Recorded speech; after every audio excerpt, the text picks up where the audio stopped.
Welcome to Impact Education's Payer Talk CE program, Preventing Blindness, the Payer's Role in Advancing Retinal Care. I am Dr. Jeremy Wigginton, Chief Medical Officer for Capital Blue Cross. Today's program is jointly provided by Medical Education Resources Incorporated and Impact Education LLC, and is designated for 0.5 contact hours of continuing education credit. This activity is supported by an independent educational grant from Regeneron, and we would like to thank them for their support. At the conclusion of today's program, you will be able to complete an evaluation, which must be submitted to receive credit. Click Complete Evaluation in the navigation within the activity. Once you complete your evaluation, you must click Claim Credit to download your certificate, or, for pharmacists, submit your credit to CPE Monitor.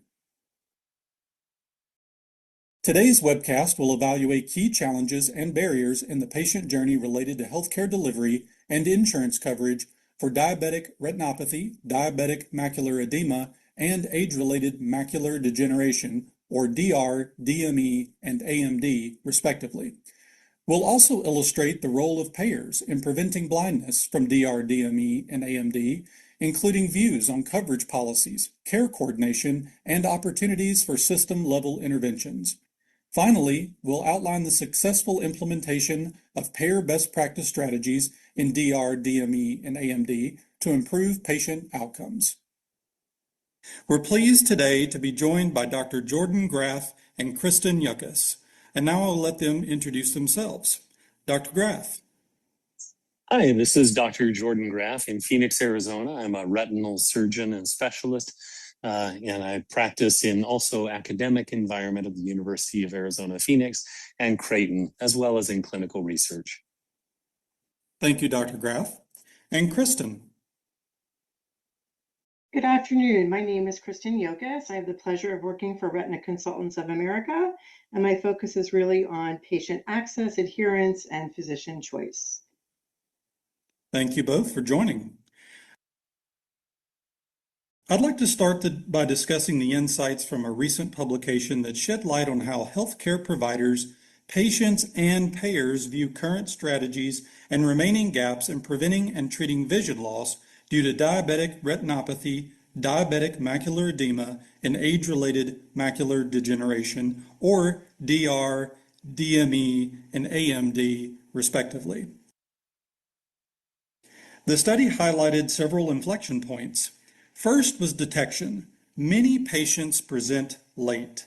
Providers reported that lack of patient awareness and inadequate screening integration in primary care contribute to delayed diagnoses.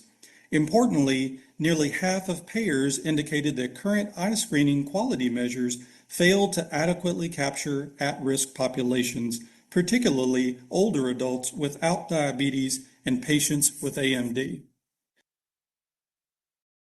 Second is treatment initiation. Although over 90% of prior authorizations for anti-VEGF therapies are ultimately approved, nearly 60% result in delays.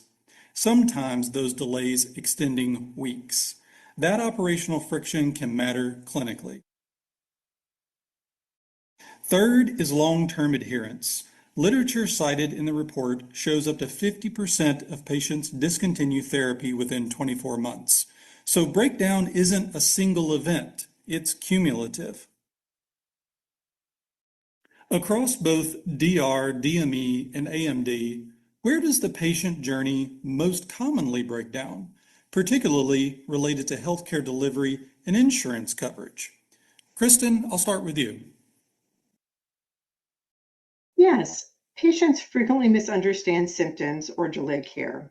Once diagnosed, confusion about insurance coverage, out-of-pocket costs, and frequent appointments can feel overwhelming. Perfect. Thanks, Kristen. I appreciate that. And Dr. Graff, what about from you? Well, I agree. And from the doctor's perspective, the biggest breakdown often occurs before the patient even reaches retina care. Many patients with diabetes or early macular degeneration simply aren't screened consistently to catch the disease process, or the referrals happen later than they should. And by the time we as retina surgeons see the patients, disease may already be more advanced. Even after the diagnosis, the administrative processes like prior authorization or step therapy can delay treatment initiation. And because these conditions require ongoing injections and frequent visits, logistical barriers like transportation and scheduling can really make it difficult for patients to stay on therapy. You see, the challenges then span the entire continuum, from screening and referral to the access and long-term adherence. I appreciate those insights also, Dr. Graff. Payers expressed strong interest in system-level interventions, teleophthalmology screening, transportation benefits, reduced administrative barriers, and value-based agreements. High drug cost was identified by 65% of payers as a top barrier to timely access, but there was also acknowledgement that coverage design influences adherence. So a question, how would you like payers to think about their role in preventing blindness beyond simply covering anti-VEGF therapies? Why don't I start with you, Dr. Graff? Jeremy, thanks for that question. We really appreciate it as retina specialists. Covering the anti-VEGF therapy is essential. Access potentially to superior FDA-approved on-label medications earlier in the process is valuable too. But preventing blindness starts a lot earlier in the care pathway. Many patients arrive to retina care with advanced disease because the screening and the referral and access didn't happen as soon as we would like to see it. Payers have an opportunity to make a major impact upstream by supporting the screening programs, especially teleophthalmology or integrating retinal screening into the diabetes care workflows that are supported by the system. Equally important is reducing the administrative and logistical barriers that delay treatment or contribute to the drop-off over time. Streamlining prior auth processes or supporting transportation to appointments for patients, patient navigation through the process, aligning the benefit design can help ensure that patients not only start therapy sooner, but they're able to maintain and stay on treatment long enough to preserve meaningful vision. Those are really great points. Thank you. And Kristen, any additional comments on that question? Yeah, I agree. I think anything we can collectively do to wrap around the patient so that they are not in a position of stretching out their appointment intervals to lessen life disruption or for fear of not navigating or understanding financial out of pocket will be beneficial and increase adherence. Thanks. The study also explored stakeholder alignment. So another question, where are payers, providers, and patients most misaligned? Kristen, why don't I start with you on this one? Sure. Patients describe significant confusion about insurance coverage and the logistics of managing treatment. Many reported stress navigating frequent appointments, uncertainty about cost, and delays tied to prior authorizations and step edits. These experiences highlight how administrative and financial barriers can affect the patient journey beyond the clinical treatment itself. Certainly significant. Thank you, Kristen. And Dr. Graff? I agree with Kristen on the points that she made. From the doctor's perspective, these delays can really be frustrating because the clinical strategy for preventing vision loss is not confusing. It's well established. Early diagnosis and timely and consistent anti-VEGF treatment. The administrative inefficiencies consume a substantial amount of our staff's time. The study even cited a median of about 100 minutes per authorization request. That's substantial and difficult. And delays in initiating therapy can allow the disease to progress unchecked. 100 minutes is certainly significant time.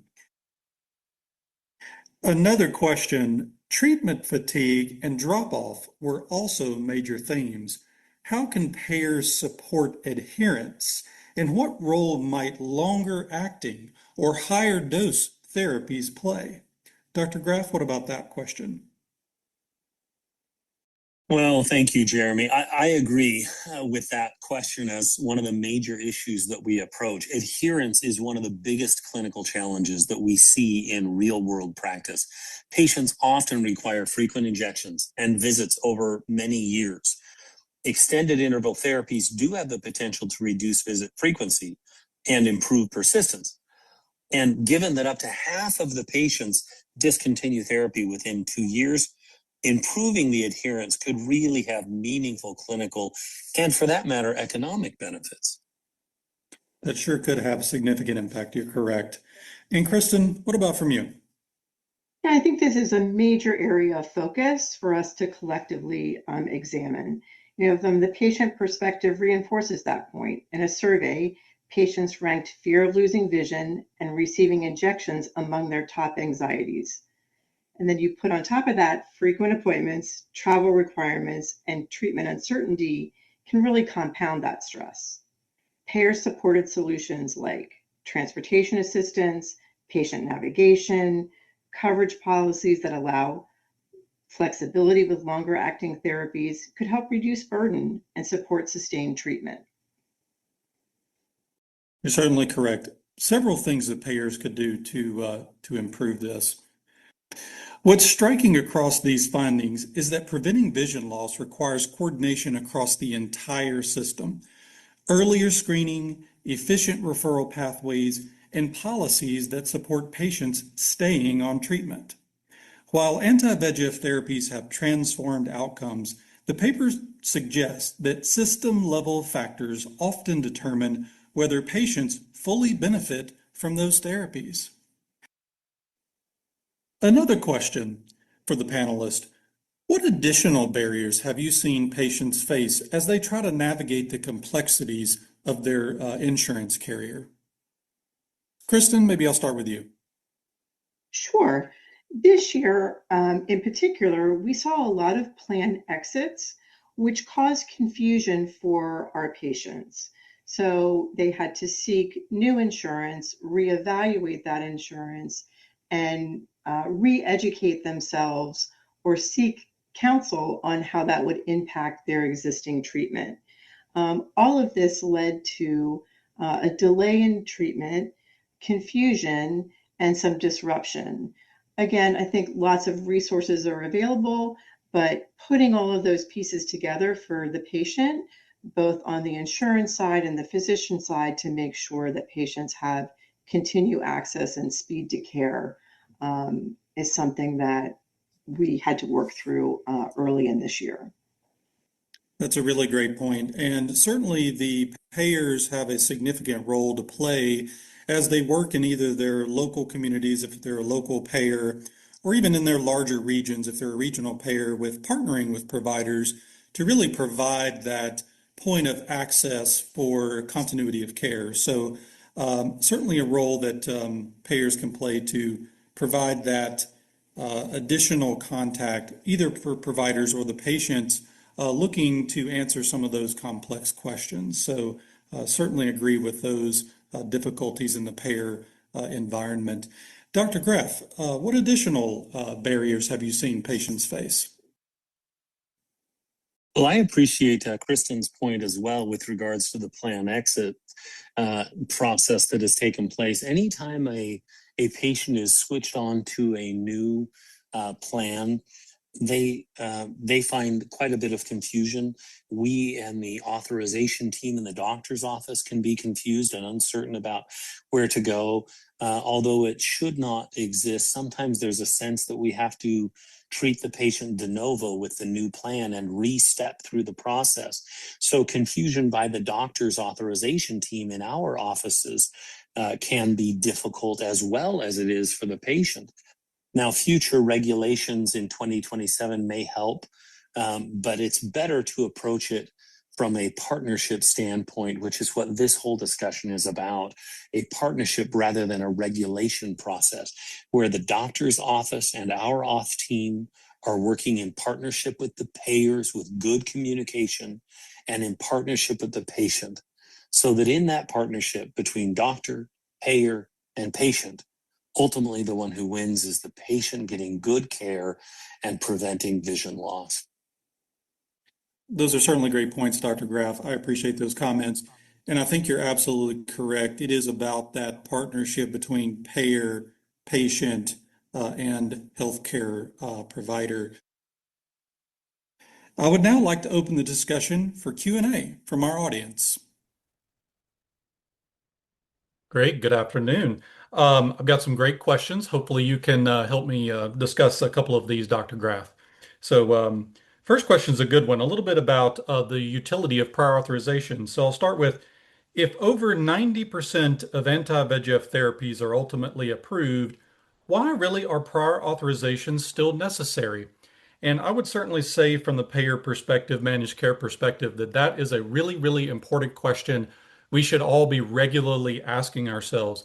And we should all be taking a look at our prior authorization data to say, really, what are those, I'll call them low value prior authorization activities, where there is a high rate of approval, not really a evidence of any abuse or wastage in the clinical system. We should certainly consider reducing or even removing prior authorization on key categories of therapies, such as VEGF therapies. I think probably every payer managed care organization probably should look at their own data. There could be different trends, there could be different practice patterns. But certainly, I think that is a really good recommendation that we should all be looking at some criteria to look for those low value activities. And I certainly think anti-VEGFs would be one of those areas that we should all be taking a look at to see if we can remove those authorizations requirements. Dr. Graff, would you generally agree with that as well? I would, Dr. Wigginton. I think that we find that the prior auth are maybe not necessary, at least certainly for the first couple of quote unquote steps. I think that increasingly we're finding some of our payers who are partnering in that respect. They see that reliable, responsible, non-abusing doctors' offices who make good use of resource, because we all acknowledge we want to make good resource management, and plenty of my patients may not require some of the more expensive medications. And if we have that kind of a partnership and that level of trust, I think that increasingly we're finding some of the plans adopting, hey, any of the following 3 or 4 drugs are perfectly fine without any auth required. I think that that is becoming more entertained by the payers. If you have these 3 biosimilars and this off-label, any of those are acceptable, and that the auths are only required when we're looking at much higher price drugs that may be utilized when somebody fails the first line. It's a good example. Thanks for sharing those details. I would agree. I think that could certainly be a very valuable approach in choosing some of those strategies.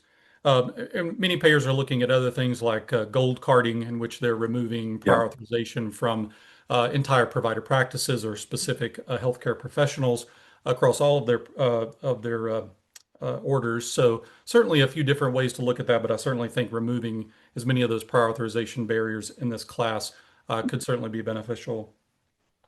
Dr. Graff, this might be a little bit more specific on the clinical side, so maybe I'll let you answer first. But it is related to the delays that some of the delays that we talked about in the presentation. Do we know just how much vision loss risk is associated with treatment delays in those, if it happens for several weeks, if there's several weeks of delay in treatment, what is that real risk of vision loss due to that delay? Do we know? You know, I don't know that we can quantify. Somebody perhaps more bench research and deep in the data than myself could quantify it. I don't think, even though I'm a clinical research scientist as well as a practicing retina surgeon, I don't know that I can give you the numbers, but I can tell you qualitatively that we certainly know the longer and more recurrent fluid that builds up, especially intraretinal fluid, as opposed to a little thin sliver of subretinal fluid, in the diabetic population and in the macular degeneration population, it damages the tissues. Just think of any of the examples, especially in our payer population. Hey, if you have a patient with cerebral edema, post-trauma, post-concussive head injury, if you think about a grandma who has a stroke, Anytime you have fluid building up in neurologic tissues, fluid in blood is devastating. The iron in blood is devastating to neurons. And the retina is not the back of the eye. That's where it is, not what it is.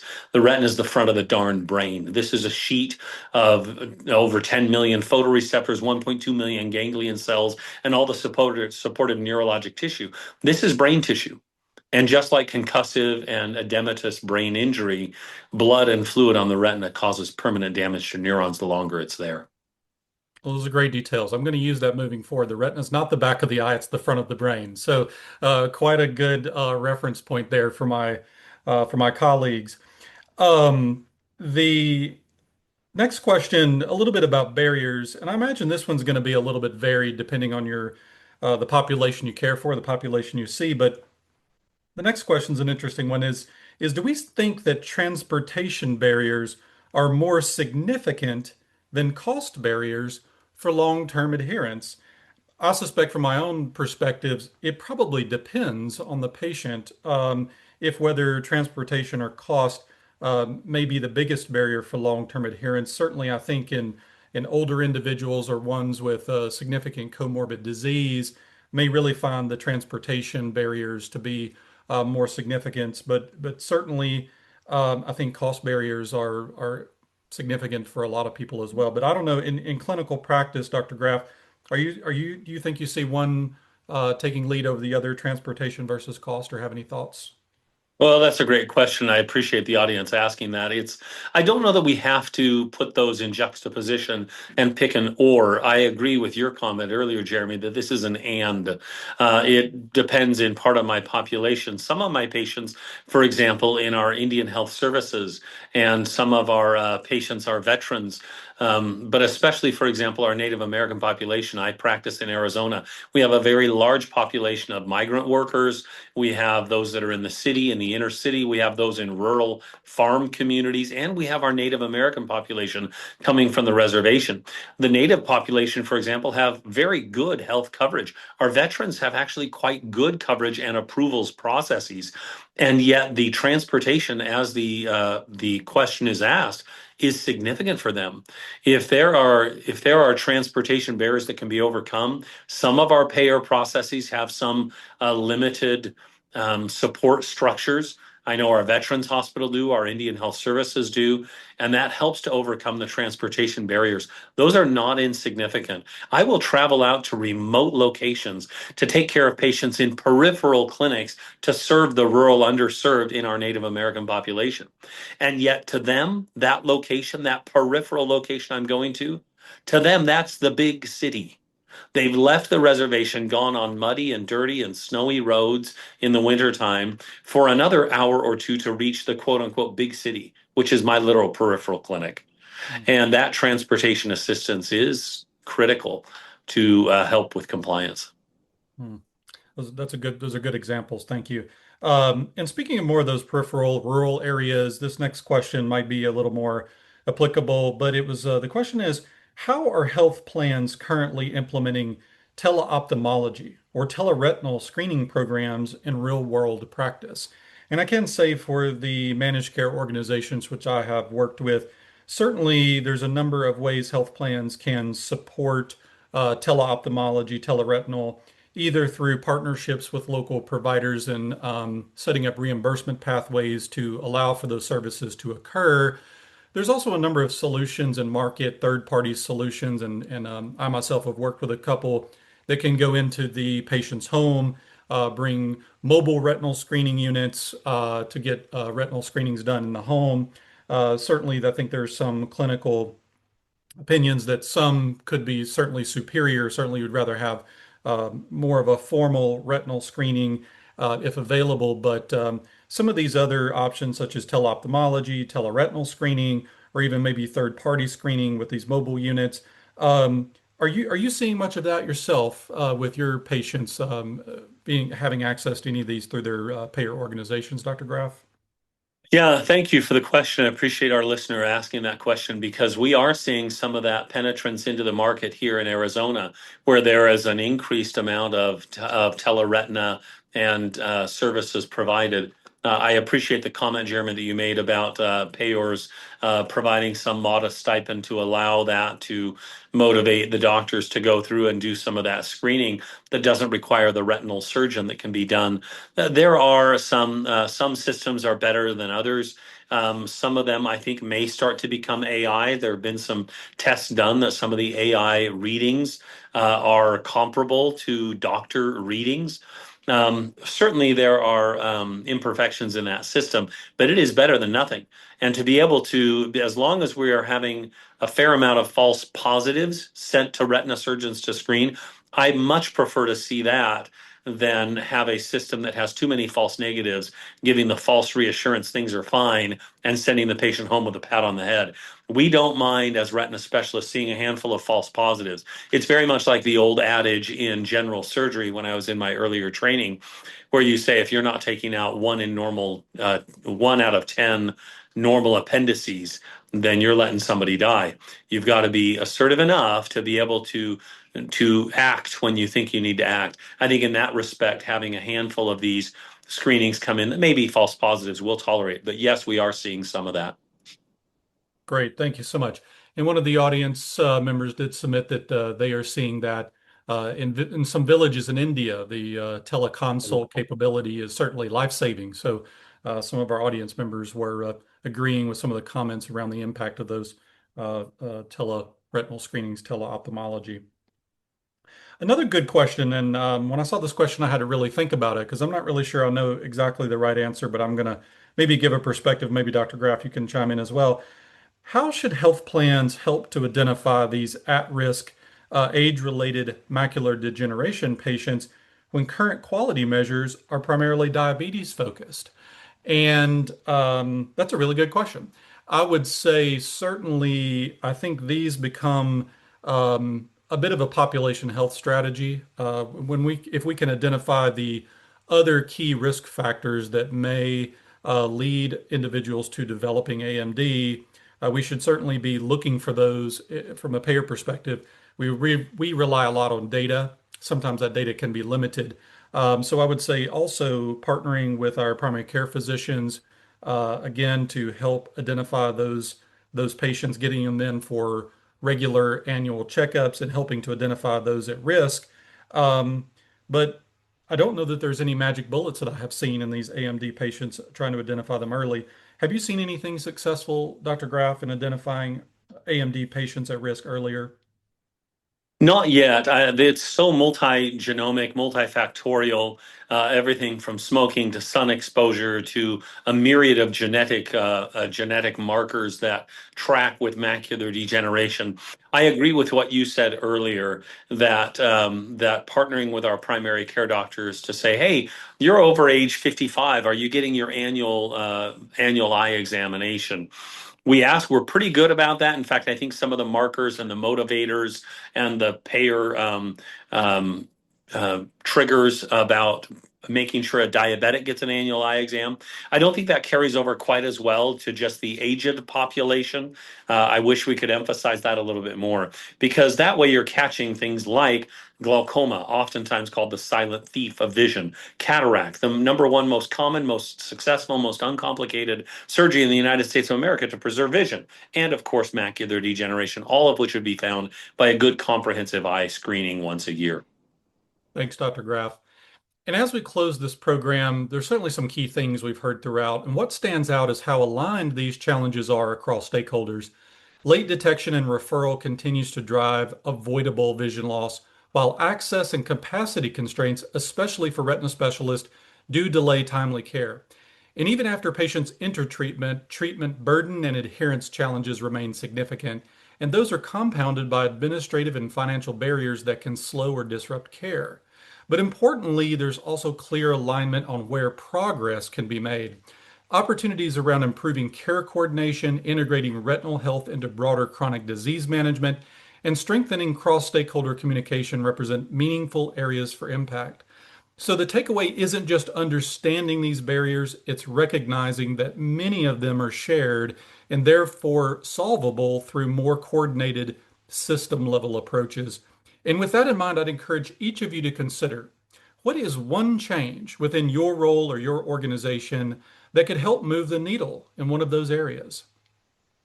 I would now like to conclude the podcast and thank you for this insightful discussion. And once again, I would like to thank Regeneron for their support of this educational activity. To claim credit for this activity, please click the complete evaluation link inside the activity. Once the evaluation is complete and submitted, you will be able to select the type of credit you require. You must claim your credit to receive your certificate, or for pharmacists, submit to CPE Monitor. And if you have any technical issues, please email Impact Education at info@impactedu.net. And this concludes today's program. Thank you all and enjoy the rest of your day.